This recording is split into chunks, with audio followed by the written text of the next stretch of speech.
Hello friends, आप सभी को मेरा प्यार भरा आदाब नमस्कार। मैं हूं रियासत हुसैन उस्मानी और एक बार फिर से हमारे यूट्यूब चैनल भारत दर्पण में आपका बहुत बहुत स्वागत है।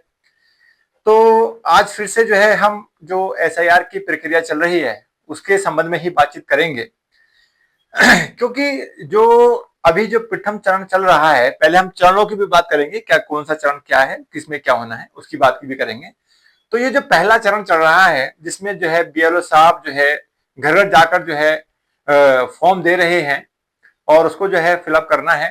और फिलअप करने के बाद में जो है वो दो कॉपियों में से एक कॉपी अपने पास में रख लेनी है, जिसको जो है साइन किए हुए होने चाहिए बीएलओ साहब के, और दूसरी कॉपी जो है हमको जो है बीएलओ साहब को दे देनी है। तो ये प्रक्रिया जो है वो 1 महीने तक यानी 4 नवंबर से 4 दिसंबर तक जो है वो चल रही है। अब इसमें कुछ समस्याएं ऐसे आ रही हैं, चाहे वो हम किसी भी तरफ से कह सकते हैं, चाहे वो बीएलओ की तरफ से हो या फिर जो हमारे नागरिक हैं उनकी तरफ से हो, है ना। तो ये दो समस्याएं जो हैं, जो कुछ समस्याएं आ रही हैं, तो क्या क्या आ रही हैं, जैसे मान के चलिए कुछ मेरे सामने या मैं कह सकता हूँ मेरे संज्ञान में जो आई हैं।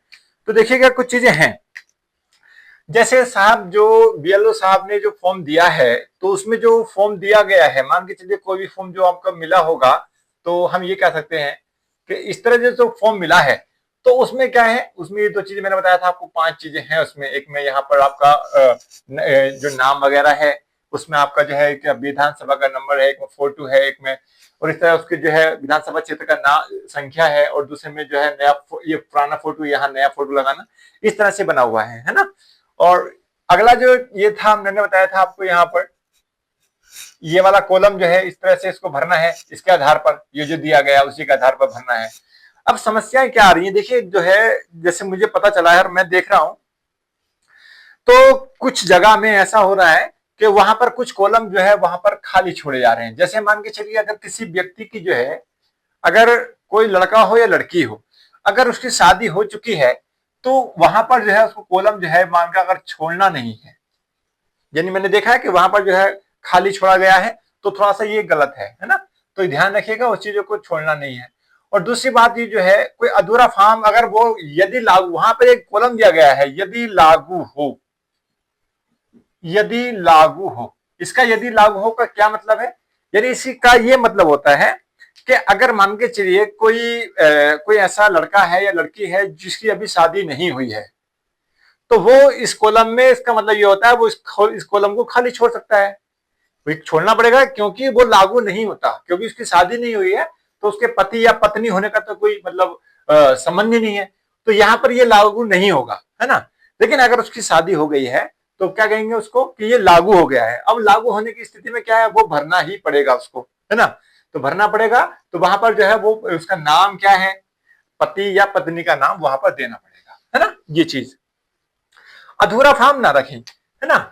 हाँ, जो चीज ऑप्शन है, जैसे मान लीजिए ऑप्शनल था हमारा आधार नंबर, अगर आपको लग रहा है आपके पास में है तो दे दीजिए, और नहीं है तो कोई प्रॉब्लम नहीं है, वो ऑप्शनल है। लेकिन जहां पर जो है ऑप्शनल लिखा हुआ नहीं है, तो वहां पर जो है आप उसको खाली न छोड़ें, अगर लागू है तो। और यदि लागू नहीं है तो कोई प्रॉब्लम ही नहीं है, फिर तो छोड़ना ही पड़ेगा। तो कुछ समस्याएं ऐसी भी आ रही हैं।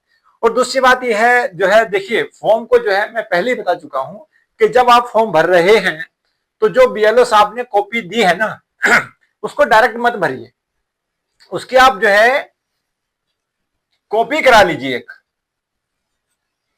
कॉपी कराने के बाद में उसको कच्ची पेंसिल जो होती है उससे भरिए। उससे भरने के बाद में आप जो है सही करके भर लीजिए, जो भी काटा फिटी होगी वो उसमें हो जाएगी, फोटो कॉपी में हो जाएगी। क्यों, अगर आपने जो है, मैं फिर बता रहा हूं कि अगर आपने जो है ये जो ओरिजिनल फॉर्म है, अगर आप इस पे काटा फीटी करेंगे, तो हो सकता है कुछ डिफेक्ट उसमें आ जाए, और डिफेक्ट होने के बावजूद मान लीजिए अगर डिफेक्ट उसमें आ जाता है, तो हो सकता है उसमें जो है अपलोडिंग तो हो गई, लेकिन अपलोडिंग के बाद में जो है उसको डिटेक्ट नहीं किया, यानी डाटा उसमें नहीं पढ़ा गया उसका, तो फिर प्रॉब्लम आ सकती है। तो वही है, आप जो है ज्यादा से ज्यादा जो है ये ध्यान रखें कि पहले आप उस फॉर्म को जो दिया जा रहा है उसको अच्छी तरीके से जो है समझ लें। समझने के बाद में जो है उसकी जीरोक्स कॉपी करा लें, जीरोक्स कॉपी को भर लें, समझने से अच्छी तरीके से भरने के बाद में जो है तब आप जो है उसको यहाँ जो ओरिजिनल फॉर्म दिया गया उसको भरिए। यानी गलती जो है हमारे पास में कम से कम होनी चाहिए, है ना। देखिए इसको क्या है, इसको जो है आप लोग जो है, शायद मैं समझता हूं कि आप लोग इसको हल्के में ले रहे हैं। देखिए ये हल्के में लेने की जो है बात नहीं है, ये बहुत ही सेंसिटिव मामला है। इसको जो है आप बड़ी गंभीरता से लीजिए। इसमें आप जो है किसी भी प्रकार की जो है लापरवाही ना बरतें। चाहे आप ये समझ रहे हैं कि मान के चलिए कि बोर्ड की तो बात है कि बोर्ड बनेगा तो ठीक है, नहीं बनेगा तो ठीक है, ऐसी लापरवाही ना करें। क्यों? क्योंकि हो सकता है, मान के चलिए जो चीजें हमारे सामने अब घटित हो रही हैं, है ना, अब जो 2003 का एसआईआर हुआ है, जैसे हम अपनी बात करते हैं, तो हमें पता ही नहीं है क्या हुआ था 2003 में, क्योंकि हम उस समय इतनी एज में थे ही नहीं कि उस 2003 में क्या हो रहा है क्या नहीं हो रहा है। तो हम जो मान के चलिए हमारे माता पिता ने जो किया उसका परिणाम हम ले रहे हैं, है ना। तो वही है कि अगर हम जो अब हम इस समय कर लेंगे तो उसका जो परिणाम, उसका जो आउटपुट आएगा, उसका जो फल मिलेगा वो हमारी जनरेशन, हमें तो मिलेगा ही मिलेगा, साथ ही साथ जो हमारी जनरेशन है उसको भी ये फल मिलेगा। अब ये फल कब मिलेगा? जब आप अच्छी तरीके से आप इस पर ध्यान देंगे, ध्यान से भरेंगे और अपनी जिम्मेदारी समझेंगे। देखिए काम तो होता ही रहता है, कुछ काम ऐसे होते हैं कि उसको टाला जा सकता है ना। कुछ काम ऐसे होते हैं जैसे उसको टाला जा सकता है, कोई कोई फर्क नहीं पड़ता उस पर। लेकिन कुछ काम ऐसे हैं इनको टालने में ना आपको जो है बहुत बड़ा खामियाजा भुगतना पड़ जाता है। और जो ये चीजें हैं ये हमें दर्शाती हैं कि हम जो है अपने जो कार्य होते हैं, महत्वपूर्ण कार्य, मुख्य कार्य है, जिसे कहते हैं खास कार्य है, उसके प्रति जो है हम अपनी जो है जो जागरूकता है उसको बहुत धीमा कर देते हैं। तो ध्यान रखिए ये चीजें हमें जो मतलब इस तरह से भरनी है, कैसे कैसे क्या करना है, इसको गंभीरता से लीजिए, इसको जो है एक हल्के में मत लीजिए। और मैं जितने भी मान के चलिए ये लोग सभी लोग देख रहे होंगे, और मैं चाहता हूं कि आप जो है ज्यादा से ज्यादा लोगों तक जो है इसको पहुंचाते रहें, शेयर भी करते रहें। क्या क्या देखिए हम और आगे देखेंगे इसमें फेज में क्या क्या हुआ। अब क्या होता है, देखिए इसमें सभी लोग देख रहे हैं। मैं मानता हूं कि मान लीजिए अगर ये हमारी जो वीडियो है, हो सकता है कोई बीएलओ साहब भी देख रहे होंगे, या हो सकता है हमारे जो है आम जनता के साथ साथ में सभी लोग देख रहे हों। तो इसमें जो है सबकी जिम्मेदारी है कि अपनी अपनी जिम्मेदारियों का जो है अच्छी तरीके से वहन करना, ये प्रत्येक जो है नागरिक की एक जिम्मेदारी हो जाती है। अब बात आती है देखिए फॉर्म भरने की। देखिए फॉर्म भरने की जो वास्तव में जिम्मेदारी है वो यहाँ पर बीएलओ साहब की नहीं है कि आप बीएलओ साहब ही भर के देंगे, है ना। तो वास्तव में जो जिम्मेदारी है, वास्तव में जो इसको भरने का जो काम है, वो जो नागरिक हैं, जो वोटर हैं, उन्हीं का है। बीएलओ साहब जो है बस उनकी इतनी जिम्मेदारी है कि अगर कोई समस्या उसमें आ रही है तो आपको जो है उसका सोल्यूशन बता सकते हैं, है ना। लेकिन अब ये जो है बीएलओ साहब, हम ये नहीं कह सकते कि बीएलओ साहब इसको एक सिरे से नकार देंगे कि हम कुछ नहीं कर सकते, ऐसा नहीं है। बीएलओ साहब की भी जिम्मेदारी बनती है कि उसमें जो है अगर कोई फॉर्म में समस्या आ रही है फिलअप करने में या उनको भरने में, तो उसको जो है मतलब ऐसा ना करें, उसको इग्नोर ना करें, उसमें जो है सहायता करें। और सहायता की भी जा रही है, ऐसा नहीं है, क्योंकि बीएलओ साहब जो है अपना जो पूरा काम जो है बड़ी मेहनत और बड़ी कड़ी ईमानदारी के साथ जो है कर रहे हैं, है ना। तो अब जो है एक दूसरे पर ऐसा ना करें कि मतलब जो है वहां मान लो ये क्या, मतलब जो हम सोच रहे हैं, वोटर सोच रहा है कि ठीक है हमारी जिम्मेदारी थी फोटो देना था, फोटो दे दिया, और आधार कार्ड नंबर था, आधार कार्ड दे दिया, तो बाकी जो जिम्मेदारी वो बीएलओ साहब की है। तो ऐसा नहीं होना चाहिए, क्योंकि बीएलओ साहब भी अपनी जिम्मेदारी अच्छी तरीके से निभा रहे हैं, ऐसा नहीं है। तो उसमें जो है बस ये ध्यान रखिएगा दोनों को तालमेल से अपनी जिम्मेदारी, उनको भी और आपको भी जो है बहुत समायोजन करके, यानी साथ में मिल करके जो है ये जिम्मेदारी निभानी है। और ये जिम्मेदारी निभाने के साथ साथ में भी कोई अगर गलती मान लीजिए यहाँ हो जाती है, मान लीजिए कुछ समझ में नहीं आ रहा है, तो बीएलओ साहब जो है आपकी पूर्णतः मदद करेंगे।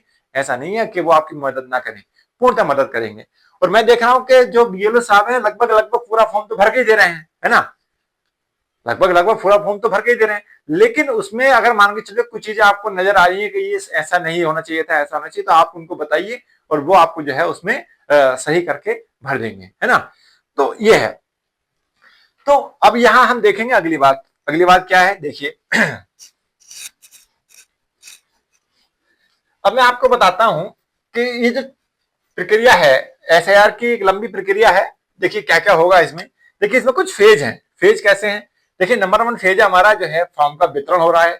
जैसे मान के चलिए 4 नवंबर से लेकर के 4 दिसंबर तक जो है हमारा फॉर्म का वितरण हो रहा है। फॉर्म का वितरण मतलब यह है कि बीएलओ साहब जो फॉर्म ला रहे हैं और आपको जो है दे रहे हैं, और वो फिलअप करके आपको जो है अच्छी तरीके से जांच पड़ताल करने के बाद में, फिलअप करने के बाद में, फोटो लगाने के बाद में बीएलओ साहब को दे देना है। उसकी एक कॉपी अपने पास में भी रखनी है साइन करा करके।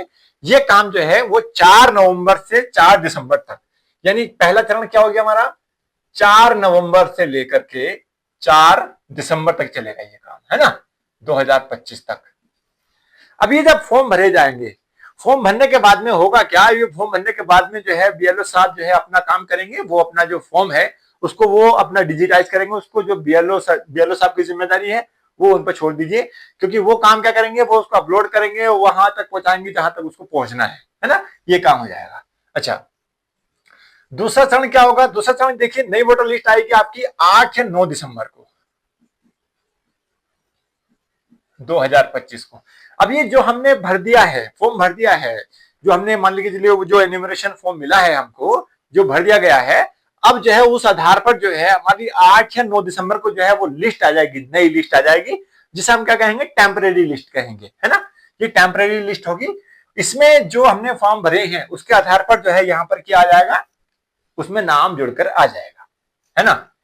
अब जुड़कर आ जाएगा, अब मान के चलिए किसी वजह से कुछ ऐसी समस्या, यानी जो फॉर्म भरे गए हैं, भरने के बाद में जिस लिस्ट, अब ये लिस्ट जो जारी होगी इसमें जिसका नाम आ गया तो कोई प्रॉब्लम नहीं है, और मान के चलिए किसी का कुछ नाम नहीं आया, भाई हो सकता है ना कुछ समस्या आई जिसकी वजह से जो है, क्योंकि यहाँ पर क्रॉस चेकिंग होगी ना इस प्रक्रिया में, तो इस प्रक्रिया में जो है क्रॉस चेकिंग होने के बाद में जो है यहाँ पर क्या होगा, यहाँ पर जब लिस्ट जारी होगी तो हो सकता है उसमें कुछ ऐसे भी नाम हो जो उसमें लिस्ट में ना आए। अब ना आए तो फिर समस्या क्या आएगी, समस्या ये आएगी कि भाई कैसे लाया जाए इसको। तो इसके लिए जो है सरकार ने फिर तीसरा चरण रखा है। तीसरा चरण क्या है, तीसरा चरण है हमारा ये वाला, आपत्ति कार्य है। आपत्ति कार्य ये हो गया हमारा, नई लिस्ट जारी होगी, है ना, नई लिस्ट, लेकिन कैसी होगी लिस्ट, ये टेम्परेरी होगी, टेम्परेरी, है ना। ये आएगा आपत्ति कार्य। आपत्ति कार्य कब से कब तक चलेगा जी, 9 दिसंबर 2025 से लेकर के, और आप देखिए 2025 से 8 जनवरी 2026 तक। यानी जो हमने ये लिस्ट देखी उसमें अगर हमारा नाम आया तो कोई प्रॉब्लम नहीं है, अगर कोई मान के चलिए ऐसा नाम है जिसका नाम नहीं आया तो फिर क्या होगा, फिर आपत्ति कार्य होगा। आपत्ति कार्य में ये होगा कि हमारा जो है इसमें नाम नहीं दिया गया है, और इसमें जो है इसका एक एप्लीकेशन दी जाएगी, जैसा भी वो प्रक्रिया है उस आधार पर जो है आपत्ति कार्य चलेगा 9 दिसंबर से 8 जनवरी 2026 तक, है ना। इसमें जितनी भी आपत्तियां आएंगी उनका निस्तारण होगा, यानी उनकी जो समस्याएं हैं उनको सुना जाएगा, सुनने के बाद में जो है उसको जो रिसीव किया जाएगा, आपत्ति का निस्तारण होगा। अब क्या होगा, देखिए जब ये काम पूरा हो जाएगा, जितनी भी आपत्तियां आई होंगी, एप्लीकेशन आई होंगी, तो उस एप्लीकेशन के आधार पर जो है क्योंकि ये जो लिस्ट है, इस लिस्ट के आधार पर जो भी आपत्तियां आएंगी, अब आपत्तियों के बाद में जो है फाइनल लिस्ट जो आएगी हमारी, फाइनल लिस्ट कह सकते हैं हम इसको, फाइनल लिस्ट, फाइनल लिस्ट जो आएगी हमारी 7 फरवरी या 8 फरवरी को जारी हो जाएगी 2026 को, है ना। 7 फरवरी या 8 फरवरी, 7 या 8 फरवरी को जो है ये जारी हो जाएगी, है ना। अब ये जारी हो जाएगी फाइनल लिस्ट, तो इस तरह से जो है ये फाइनल लिस्ट जो है हमारी जारी हो जाएगी, और उसमें जो वोट आ जाएंगे वही जो है अंतिम वोट होंगे, और उसी के आधार पर जो है नेक्स्ट इलेक्शन, चाहे वो आपका पंचायती इलेक्शन हो या फिर नेक्स्ट वाला हो, तो वही इलेक्शन जो है इसी जो हमारी फाइनल लिस्ट होगी इस आधार पर जो है हमारा वोटिंग होगी। तो ये ध्यान रखिएगा, ये हमारे 4 चरण है, यानी पहला चरण में हमारा 4 नवंबर से 4 दिसंबर तक चलेगा, जिसमें हमारे फॉर्म के वितरण किया जा रहा है। फिर 8 या 9 दिसंबर को हमारी नई लिस्ट जारी हो जाएगी, टेम्परेरी होगी, उसमें जो अगर कोई समस्या आती है, किसी का नाम नहीं जुड़ा हुआ है, तो फिर वो आपत्ति कार्य किया जाएगा 9 दिसंबर से 8 जनवरी तक, और फिर इसके बाद में फाइनल लिस्ट आ जाएगी 7 या 8 फरवरी 2026 को। तो ये सब प्रक्रिया चलेगी। इसमें कुछ चीजें हैं जो हम आगे और बात करेंगे डॉक्यूमेंट वगैरह की, क्या होना है, कैसे कैसे होना है, कैसे कैसे इसको जांच पड़ताल करना है ना। तो ये जानकारी जो मैंने आप तक उपलब्ध कराई, और मैं चाहूंगा कि ये जानकारी जो है ज्यादा से ज्यादा लोगों तक पहुंचे, तो इसके लिए आप जो है हमारे जो ये वीडियो है उसको ज्यादा से ज्यादा शेयर कर दें, और ताकि जो है ये ज्यादा से ज्यादा लोगों को इसमें जो है, मान लीजिए कोई समस्या या इस तरह से कोई भी मतलब प्रक्रिया जो आपको समझ में नहीं आई हो, वो ज्यादा से ज्यादा लोगों को समझ में आ जाए। तो मैं आशा करता हूं कि आप जो है इसको शेयर करेंगे, और आज के लिए बस इतना ही। जय हिंद, जय भारत, धन्यवाद।